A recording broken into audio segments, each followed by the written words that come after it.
It seems that when I made my last Beatles album ranking video, I forgot to include that I wasn't alive when the Beatles first hit the music scene, and because of that, I've gotten some backlash from first-generation Beatles fans, saying that a first-generation Beatle fan would rank these albums completely different. For those fans, I apologize. To make up for that, I've invited my friend Mark Butler, the Trippie Hippie, a real first-generation Beatles fan, to share his rankings. Hello, Mark. You are on the show.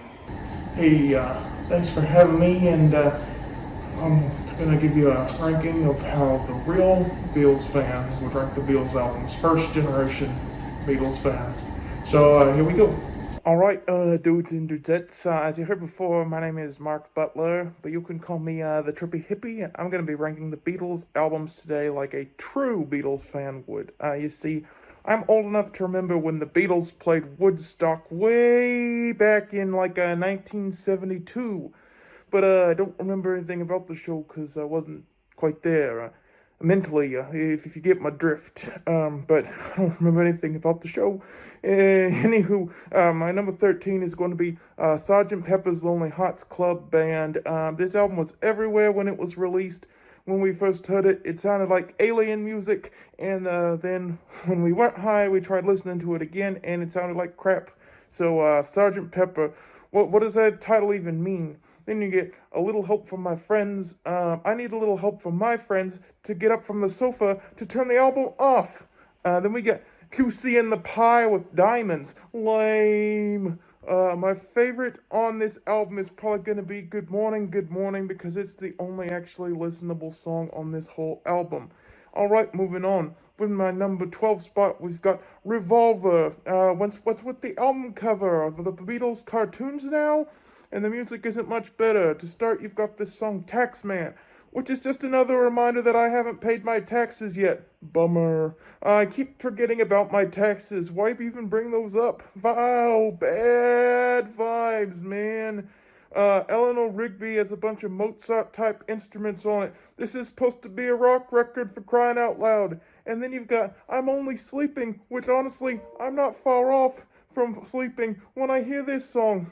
The only song I actually like on this album is Yellow Submarine, and the only reason I like Yellow Submarine is because it's my favorite. When I remember the Beatles first played the Johnny Carson show in 1965, they played Yellow Submarine on that show, and I'll never forget. That's what kind of broke them into America. Side 2 isn't much better. Good Day Funshine is boring, and What's With Tomorrow never knows. It's absolute filler garbage. Okay, now we get to number 11, and that one's going to go to Abbey Road. I think the Beatles really should have broken up after making Help in '76 because of increasing feuds between the two main songwriters, John Lennon and Mick Jagger. So I think everything after that is absolute trash. This was their last album, and what a terrible way to go out. You start with Come Together, which is just a ripoff of Chuck Berry's song You Can't Catch Me, and then you get to Something, which is just about the most overrated love song of all time. Third, you got Maxwell's Silver Hammer, and I don't know why, but this song is at least kind of tolerable. And then you get to the only song that the drummer Keith Moon wrote, and it's called Squid Games. I have absolutely no idea what this song is about or why they wrote it, but side 2 is even worse. Not even worth a listen. It's just a bunch of random songs about mustard people and people peering into your window when you're trying to sit on the toilet. Uncool. Number 10 goes to The White Album. The White Album. The name of the album is so racist, man. Where's the Black Album, huh? There's half great songs and half garbage on this one. My favorites are Piggy's Wild Honey Pie and my favorite Beatles song of all time, Revolution number 9. I love that one. And then there's trash like While My Guitar Gently Creeps, Get Back Bird, Back in the USA, and Happiness is a Warm Puppy. Terrible album, man. Terrible album. Number 9 is going to go to Blubber Soul. This was the follow-up to Help, but it's much worse. Mick Jagger was not on par on his songwriting on this one. He writes terrible songs like Michael, I'm Looking Through You, and Drive By Bar. And at least Moon got the right What Goes On, the only good song on this album. But Lennon wasn't much better. He writes junky sap like In My Life and the horrific November Man. But it makes up with Run For Your Life, which is a great song. Next, number 8, we're going to go with Tragical Mysterious Tour. I have no idea what inspired Lemon to write I'm the Walrus, but it's junk. and so is Strawberry Fields. Strawberry Fields for Evan might be the worst song they ever did, and so is Penny Lane. The only song I actually kind of like is Frying. That's a great song. Number 7, we got A Hard Day's Night. The first chord hurts my head. I hate it. That song, A Hard Night's Day, so bad. Can't Buy Me Love is just filler, and I Never Want to Hear And I Love Her Again. My biggest problem is that there are too many Lemon Jagger tunes on this one, and they were the best when they made amazing cover songs. I don't want to hear all originals. So bad. It's another bad album.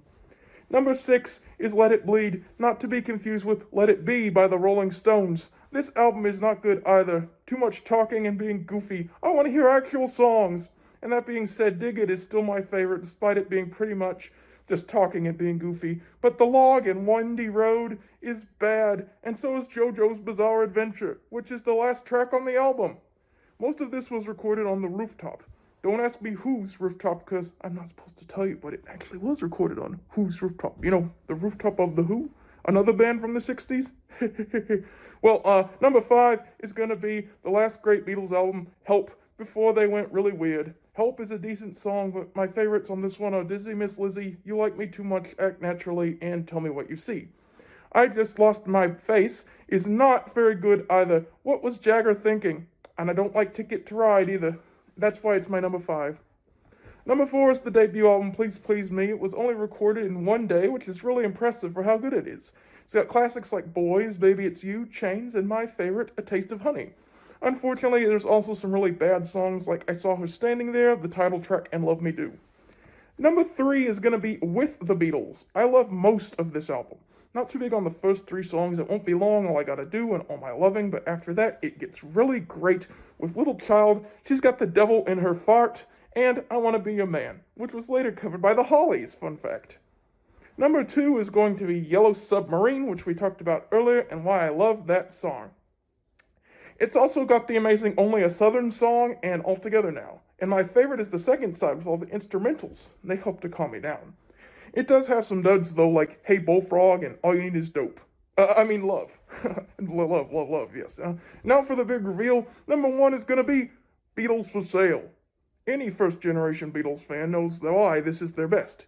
From the opener, No Reply, to the amazing cover, Everybody's Trying to Be My Baby, there is not one wasted second on this entire album. It is the amazing Mr. Moonlight, the fantastic Honey Don't, and some great Jagger Lemon originals, Words of Love, I Don't Want to Spoil the Milk, What You're Brewing, and that's a real Beatles fans ranking. Thank you very much for having me on your show. Oh, you're welcome, Mark. Be sure to let me know in the comments if you want any more content from the Trippie Hippie. I will see you guys later.